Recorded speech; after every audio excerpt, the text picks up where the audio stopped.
5 تا از بهترین روش‌های درمان خانگی کبد چرب. هلو گایز، چطورید بچه‌ها؟ توی این قسمت میپردازیم به 5 تا از روش‌های درمان خانگی کبد چرب. کبد چرب یکی از مشکلات رایج جامعه ما هستش که با تغییرات سبک زندگی و رژیم غذایی نامناسب به وجود میاد. با استفاده از روش‌هایی که داخل ویدیو بهتون میگیم میتونید که با استفاده از اونو کبد چرب خودتون رو داخل خونه درمان بکنید.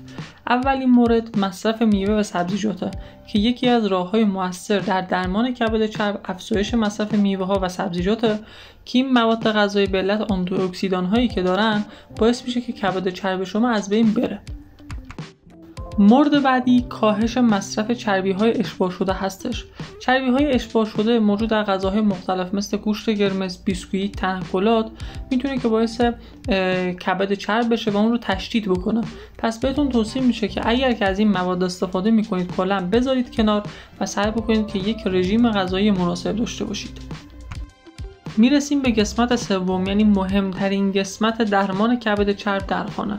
برای اینکه بتونید کبد چرب خودتون رو داخل خونه درمان بکنید بهترین روشش ورزشه و اگر که میخواین خیلی سریعتر این اتفاق بیفته باید به صورت منظم ورزش بکنید و سعی بکنید که برای ورزش ها به صورت هوازی باشه که میتونه تاثیرش رو چندین برابر بکنه.